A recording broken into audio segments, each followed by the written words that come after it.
Hi everyone, welcome back to my channel. My name is Anisha and thank you so much for joining me here today. Today I'm doing some book review spreads in my reading journal for all the books I read back in April. It is going to be a pretty long one because I read a total of 12 books that month and it took me several days to record this one. So anyway, let's get into it.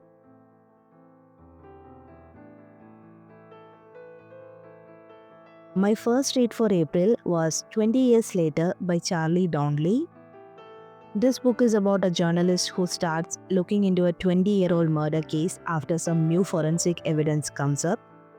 As she follows the trail and re-examines the old case, more details begin to surface, slowly revealing how everything connects and setting up a pretty engaging mystery. This was an okay read for me. I didn't hate the book, but to be honest, I didn't love it either.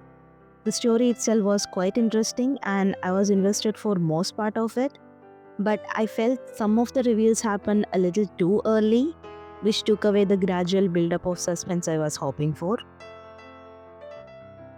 There is also a romance subplot between the journalist and the detective who originally worked on the case, and I didn't really enjoy that part. Romance was not something I was looking for in this book, and there is a noticeable age gap between them that the story never addresses.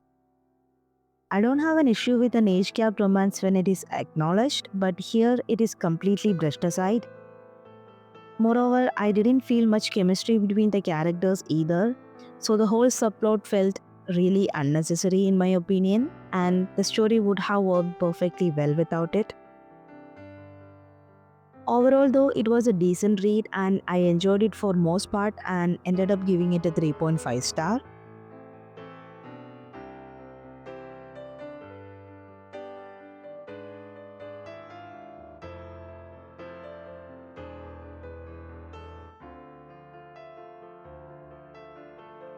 For the page, I decided to keep this one simple with a one-page review. I'm using some printed papers for decor. These are just regular printer papers with images I found on Pinterest and print out myself. I use them like scrapbook paper throughout my journal. So for this one, I picked a design that matched the color tones of the book cover, and I also added a girl sticker in the corner. I have a huge collection of these character stickers that I have accumulated over the years, and I thought this one really fit the aesthetic of the main character.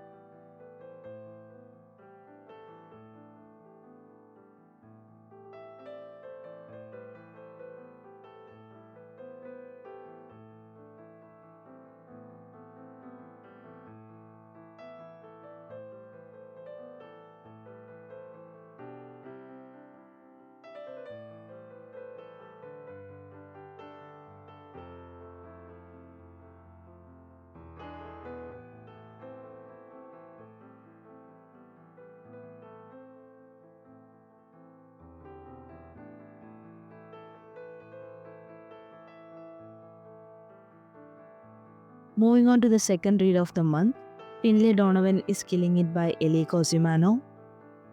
This book follows Finlay Donovan, a struggling single mom and an author who gets caught up in a real-life murder mystery after a big misunderstanding. What starts as a normal day quickly turns into something completely chaotic, wilder than anything she has ever written. I picked this one up because it was quite popular a while ago and I had seen so many readers talk about it, but honestly, it didn't live up to the hype for me. I didn't hate it, but it definitely fell short of what I was expecting. I didn't find the main character all that clever or interesting. Most of the time, she just stumbles into and out of trouble just by chance rather than through any skills. Because of that, I never really felt like rooting for her. And one of the side characters, who later becomes sort of like a partner in crime for the main character, didn't quite work for me either. She felt a bit too unhinged, and since there wasn't much backstory to explain her behavior, Her attitude came off as more irritating than funny at times. I also was not completely satisfied with how the story wrapped up. The ending felt a bit messy, and I was left with a few unanswered questions. That said, there was a small twist near the end that caught my attention, so maybe I will still give the sequel a try, though I'm not entirely sure about it yet. Overall, it was an okay read and I gave it 3 stars.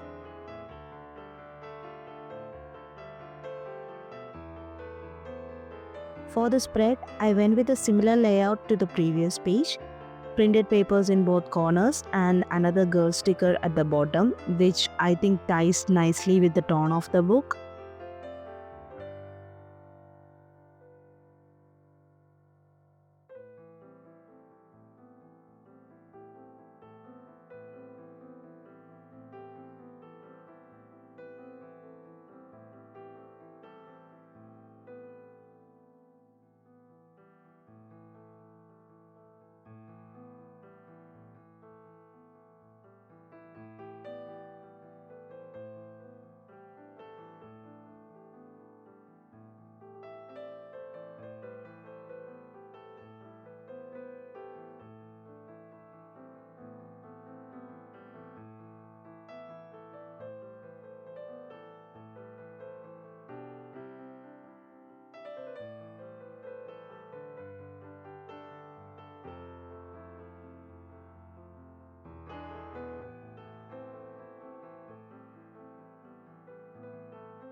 Now, my next read for the month was Everyone on This Train is a Suspect by Benjamin Stevenson.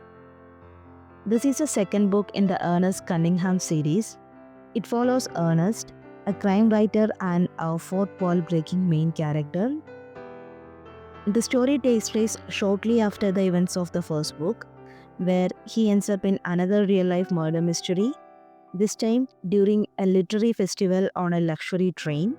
Surrounded by fellow authors, all with their own egos and secrets, he tries to solve the case while figuring out who might be the next victim. So, I read the first book not too long ago and I really enjoyed it, so I picked up the sequel right away. And it turned out to be another great read. The writing style is really funny, witty, and so engaging.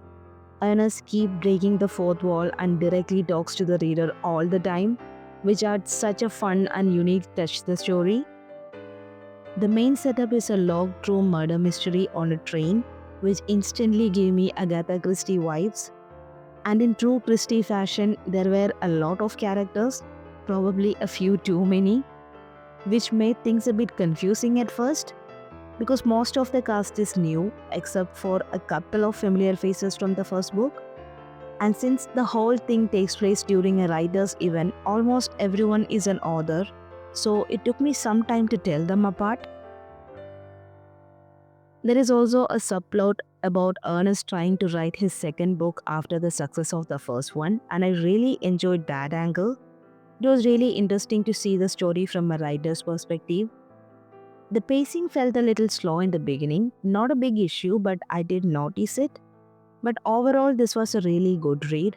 The writing was fun, the mystery was solid, and the twists and reveals were genuinely satisfying.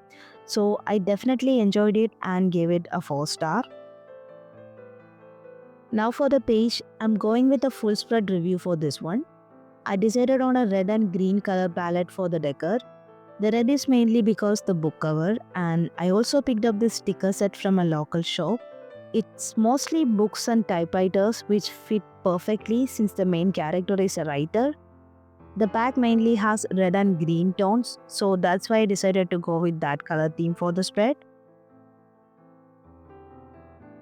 Also, I just want to mention the lighting throughout this video. It keeps changing quite a lot and I'm really sorry about that. I recorded this over several days as I mentioned earlier, and it has also been really cloudy and rainy here lately. I mostly depend on sunlight while recording, so with the weather constantly shifting, sometimes the footage turns out too dark and other times it is too bright. So most of the time I didn't notice the change while I am in the middle of recording. I usually realize it only a bit later and then adjust the camera settings to fix it. Because of this, there is a continuous shift between light and dark brightness throughout the video, so I'm really sorry about it.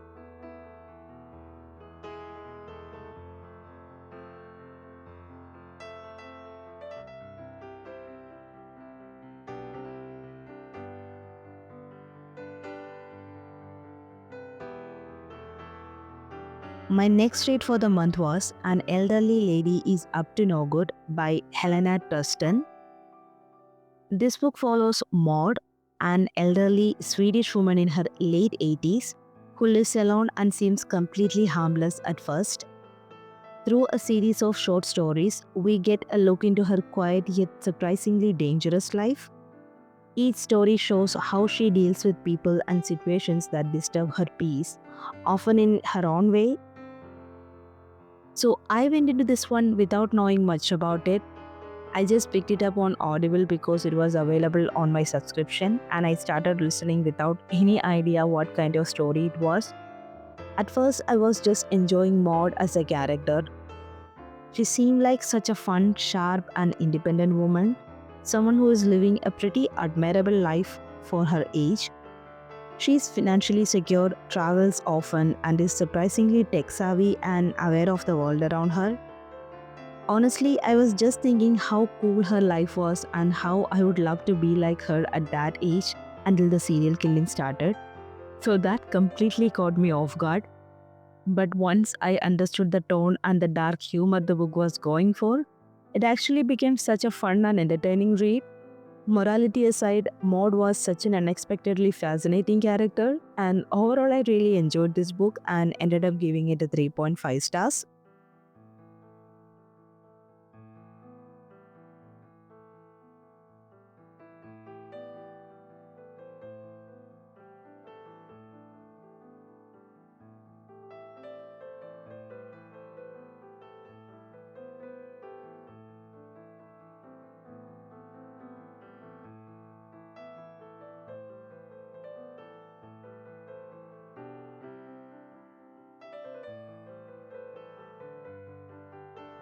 As for the page, I went with one page review again and kept it very simple. I used a couple of thin washi tapes and a girl character sticker. The sticker is from a reading themed set I bought some time ago. To be honest, the reading girl doesn't have much to do with the story itself. It's more about the overall vibe. The color palette on the sticker matched well with the book cover and the washi tape, so I just decided to use the sticker here.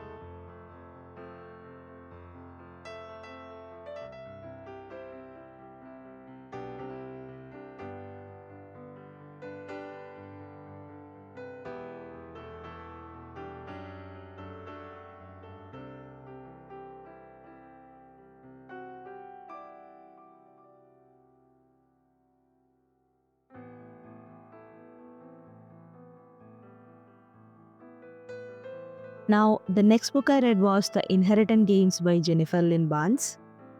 The story follows Avery Grams, a smart and resourceful teenager who suddenly inherits a massive fortune from a billionaire she never met, leaving his entire family in shock. Soon, she is pulled into a world full of secrets, puzzles, and high stake games as she tries to figure out why she was chosen, and what the catch might be. So, this was another really popular book that ended up disappointing me. It's been recommended everywhere for years, but honestly, I just don't get the hype. I didn't hate it, but I didn't enjoy it either. It's definitely a YA story, and while I know I'm not the target audience, it still felt too YA for me. The love triangle, especially, didn't work at all, in my opinion. It follows the same old setup where one guy is rude and brooding, while the other guy is kind and supportive, but it's still obvious who she is going to end up with. The whole dynamic felt outdated and overdone.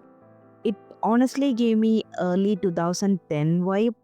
So I was actually surprised to find out it was published in 2020. As for the mystery itself, I didn't find it very engaging.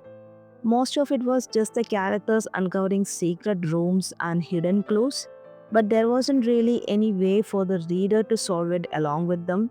Because of that, the whole puzzle aspect felt pretty flat to me.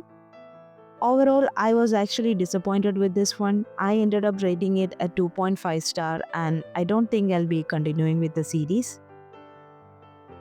For the page, I went with almost the same layout as the one on the left hand side. Two thin washi tapes with a color palette matching the book cover, and a reading girl sticker in the corner with similar colors. That's all I did for this one.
Now, my next read for the month was Half a Soul by Olivia Atwater. This is a Regency romantic fantasy that follows Theodora, or Dora, a young woman who's been living with a strange condition ever since her childhood encounter with a fairy that left her only half a soul. Because of that, she struggles to connect with emotions and meet society's expectations, which makes her debut into the season especially difficult. Things take a turn when she meets Elias Wilder, the king's magician, who might be able to restore her missing soul. Dora soon finds herself working with him to investigate a strange illness spreading among children in London, drawing them into an unexpected partnership that drives the story forward. Going in, I had mixed feelings for this one. I had seen a lot of positive reviews, but lately my experience with hyped book has been pretty uneven. And since romance is not my usual go-to genre, I wasn't sure this one would work for me. But it turned out to be such a pleasant surprise. I actually really enjoyed this book. One of my favorite part was Dora's character. Her condition clearly serves as a metaphor for neurodivergence, and I thought that aspect was handled with a lot of care. She faces discrimination and misunderstanding, but she has never reduced to just that. She comes across as a capable, unique, and quietly compassionate character. The romance also worked really well for me. I loved the banter between Dora and Elias. Their dynamic felt balanced and genuine. At first, I wasn't sure about Elias. He came across as grumpy and short tempered, which isn't usually my type. But as the story went on, his attitude started to make more sense, and I ended up really liking him by the end. There is also a secondary romance subplot that went in a completely different direction than I expected. A pairing that seemed obvious early on didn't happen, and instead, it developed into something sweeter and more surprising, which I really appreciated. Beyond the romance, the mystery surrounding the children's illness gave the plot some weight and tension. It wasn't overly complex, but it didn't need to be. The story felt complete and satisfying for what it was trying to do. Overall, this was such a charming blend of fantasy, romance, and historical setting. I had a good time reading it and gave it a 4 stars, and I would definitely recommend it if you enjoy whimsical Regency fantasies with a touch of romance. As for the page, I went with the washi tape border with green and yellow, which I chose to match the book cover. The green one is not exactly a match, but it is the closest I could find. And since this one is a lighter shade, I thought it wouldn't stand out too much, so I decided to go with it. I'm also using a sticker pack I found at a local shop. It has some green tones and gives off a bit of vintage bookish vibe, maybe even a slight Regency feel. So I thought it would go nicely with the overall theme of the book.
Now, my next read for the month was The Book Thief by Marcus Zusak.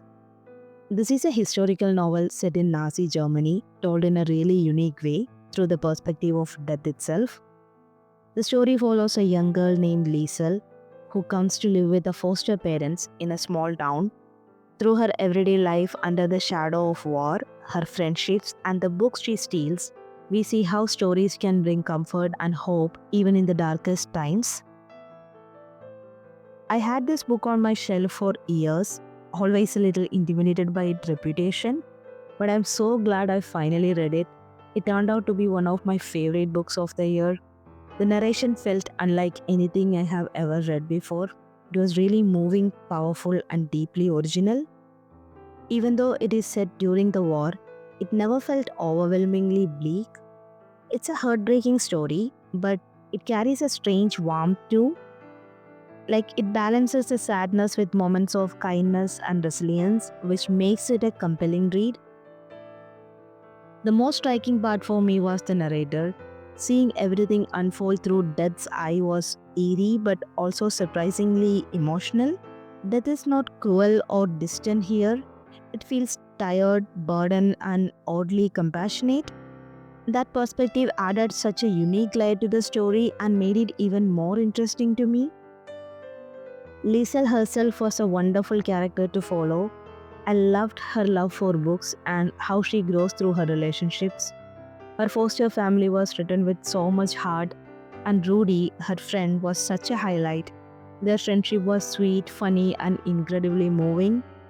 Overall, this was an unforgettable read. I completely understand why it is considered a modern classic, and I absolutely loved the book and gave it a 5 stars. Now, for the page, I'm going with a full spread review, and for the decor, I'm using a couple of washi tapes to create a border and a piece of fan art I found on Pinterest. I printed it a bit bigger because I wanted it to be the main highlight of the page.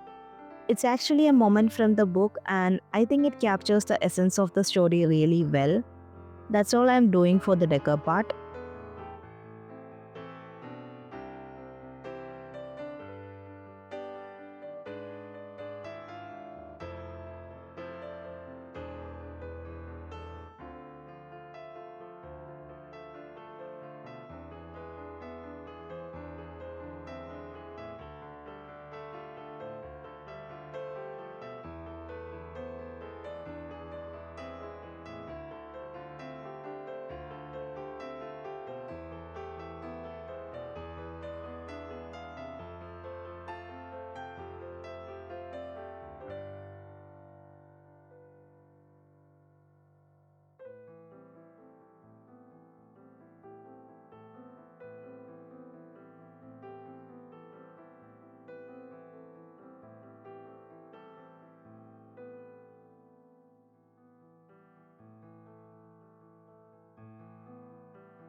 Now, moving on to the next read of the month, A Ballad of Love and Glory by Reina Grande.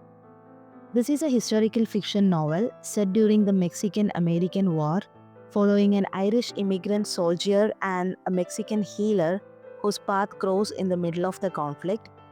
Through their story, the book explores themes of love, loyalty, and resilience against the backdrop of war and political turmoil. I really wanted to like this book, but it just didn't work for me.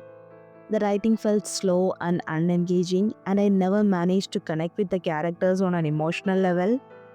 I appreciated the historical setting and the weight of the themes, but I just wasn't invested in the people at the center of it. One thing that particularly bothered me was the way adultery and infidelity was portrayed. Even though the character had their reasons, the story seemed to glorify their choices in a way that didn't sit right with me. It made it difficult to care about their relationship or root for them.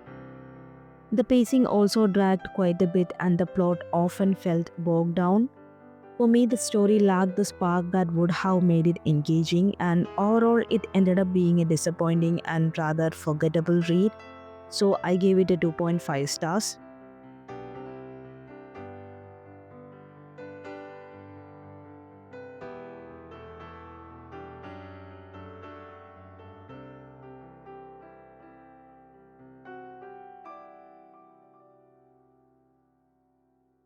As for the page, I decided to go with a one page review. I used my sunset themed washi tape for the borders because it goes well with the book cover. Then I picked up a couple of stickers that matched the colors of the cover and used them to fill in some empty spaces. Here, I was trying to reposition this green tree sticker, but while peeling it off, it ripped the page a little bit. So I added another small sticker on top to cover it up.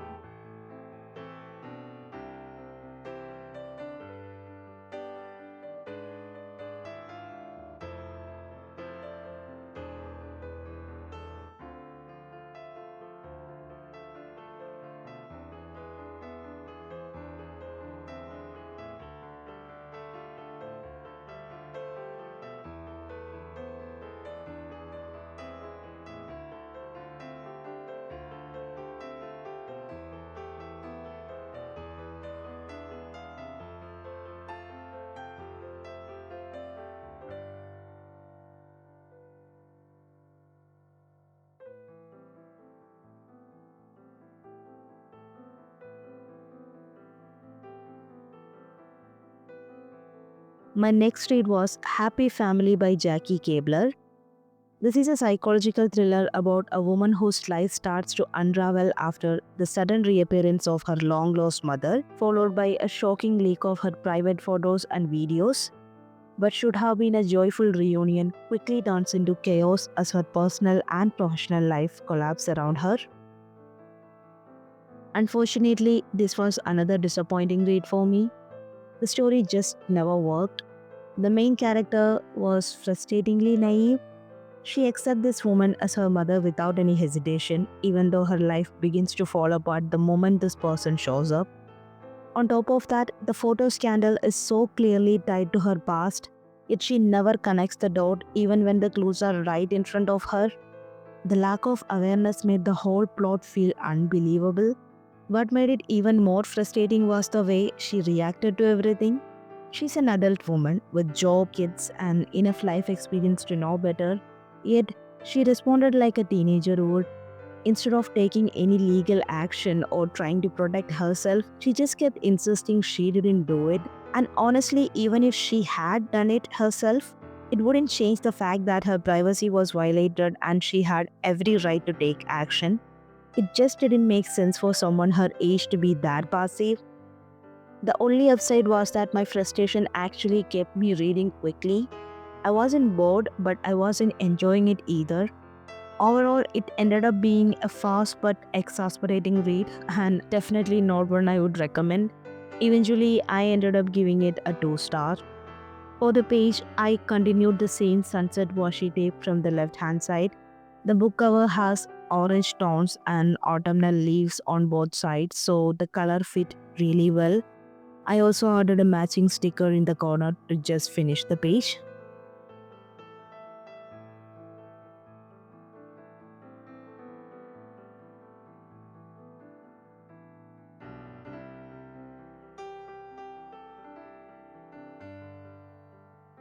My next read for the month was The Covenant of Water by Abraham Verghese. This story spans three generations of a Christian Malayali family from Kerala, which is one of the southernmost state of India. It begins with a young girl, around 12 years old, who is married off to a 40-year-old widower. From there, the story follows her life and the lives of her children and grandchildren as they face personal struggles and the larger historical changes happening in India. There is also a mysterious connection to the water that runs through the family across generations, which becomes a central point in the story later. As a Malayali myself, I felt a natural connection with this book. It is set between the early 1900s and the 1970s, so it's not familiar in the sense of my own experiences, but it is familiar in the way it captures Kerala's culture and atmosphere. It reminded me of classic stories I grew up reading by Malayali authors, which gave a nostalgic and comforting feel. My favorite character was definitely Big Amachi. Watching her grow from a child bride into a wise and respected woman was really powerful. She carried the heart of the story, not just within her family but also as a pillar of her community. I also really liked the daughter in law's character, even though some of her later choices didn't sit well with me. The family's connection to water was another fascinating thread. I always knew drowning accidents were common in Kerala, but I just assumed it was like that everywhere else. Only after reading this book did I realize it's unusually high here compared to other places. That was interesting. I probably wouldn't have thought about it if not for this story. That said, the book is quite long and a few sections felt drawn out. I also struggle with the sudden point of view shifts, especially when the story moved from Big Amachi to a completely new character, Digby, an Irish doctor who at first seems unrelated to the family. Once the storyline connects back later, it makes more sense, but the transition was jarring and it broke the flow for me. And to be honest, I never connected with Digby's character. I didn't care much for his relationships, which often felt like they were just romanticizing infidelity. Overall, though, I really enjoyed this book. The multi generational storytelling, the Kerala setting, and the mix of family drama, history, and mystery made it a unique and memorable read for me. So I gave it a 4 stars. As for the page, I decided to go with a full spread review for this one. Water is such an important element in the story, so I wanted to include something related to that for the decor. The story focuses on the backwaters of Kerala, but I didn't have any stationery that matched that theme. So the closest I could find was this beach-themed PET tape. If you notice, I actually ripped the page a little while trying to stick the tape down. So I used some stickers to cover it up, but overall I'm pretty happy with how the page turned out. My next read for the month was Gallant by V. Schwab. This is a gothic fantasy that follows Olivia Pryor, a mute orphan who has never known her family. One day, she receives a letter inviting her to Gallant, a crumbling old estate that might finally hold the answers to her past. But when she arrives, she finds a house full of secrets, shadows, and a family she has never known. The story blends mystery, unease, and haunting imagery against the backdrop of this eerie estate. I have read a few of V. Schwab's books before, so I went into this one with pretty high expectations, and I'm glad to say they were mostly met. The story itself wasn't extraordinary, but the overall reading experience was really enjoyable. The strongest part for me was the atmosphere. The writing was vivid and immersive, and it created this dark, gothic, fairy tale like feeling that I really loved. I could clearly picture the halls of Gallant, the shadows surrounding it, and the constant sense of unease that never went away. It felt like the kind of story that more about the mood rather than the plot, and that worked perfectly fine for me. I also really liked Olivia as the main character. She could have easily been written as a helpless figure, a mute orphan caught up in a strange world. But instead, she is fierce and unapologetically defiant. She doesn't just endure the cruelty around her, she pushes back. Whenever someone tries to belittle or control her, she fights back, and that made her such a compelling character to follow. I love that she wasn't portrayed as a delicate or overly sweet person. She's stubborn, bold, and refuses to be a victim, which made her stand out all the more. The plot was fine, interesting enough to keep me invested, but what really stayed with me after finishing the book was the atmosphere, the gothic imagery, and that haunting fairy tale like tone. It wasn't flawless, but it was memorable in its own way, and I ended up really enjoying it and rated it a 4 stars. As for the spread, I went with a full spread review and tried to recreate that dark gothic fairy tale vibe using images I found on Pinterest. They matched the overall aesthetic of the book really well. I also used a piece of printed paper I had chosen earlier because it went nicely with the book cover, but I ended up completely covering it with the other images, and I was a bit upset about it since it was such a beautiful paper and I wanted at least parts of it to show. But other than that, the spread turned out really well, and I think it captures the eerie, haunting imagery of Gallant quite nicely.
Now, moving on to my last read of the month, The Beekeeper of Aleppo by Christy Leftery.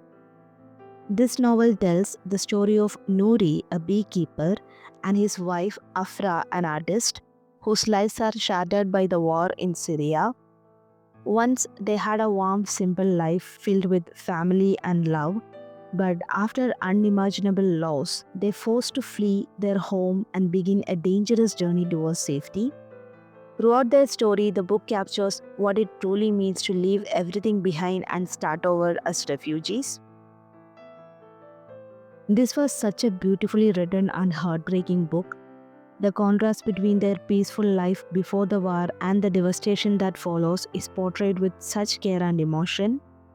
What moved me most was how ordinary they were, just two people with family, work they love, and dreams for the future. All of it is taken away, leaving them with nothing but trauma and a faint hope of finding a new beginning. It is painful to read at times, but that's also what makes it so powerful.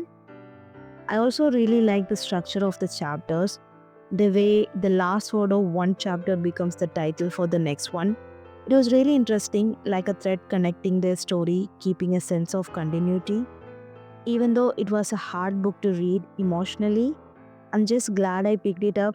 It's one that lingers long after you finish it, both as a personal story and as a reflection of the refugee experience.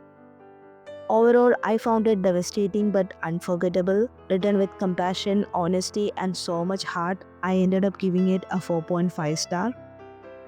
As for the page, I went with a full spread review. I had this honeycomb themed washi tape that I thought fit perfectly with the story, so I used that along the borders. Then I added some bluish washi tape and a few floral stickers to bring out the colors from the book cover. If you have seen my earlier videos, this setup might look a bit familiar. It is similar to the theme I used back in January for my bullet journal, but I felt the overall vibe just suited this book really well, so I decided to repeat it here.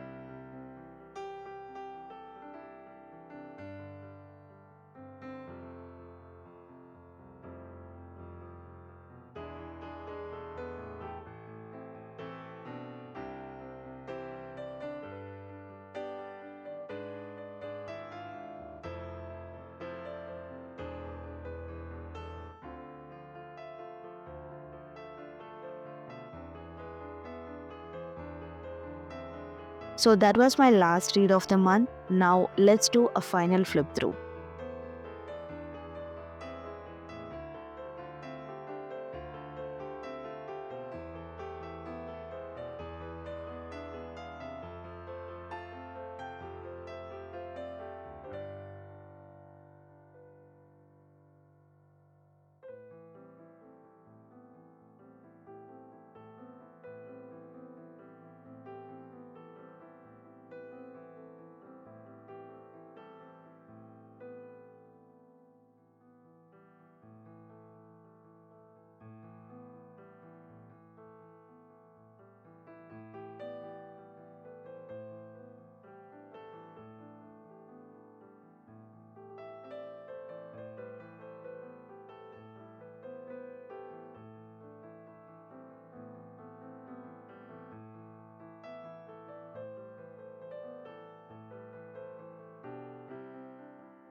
That's it for today's video. Thank you so much for watching. Please check out my channel for more journaling content. Don't forget to like, comment and subscribe. I'll see you in the next video. Bye.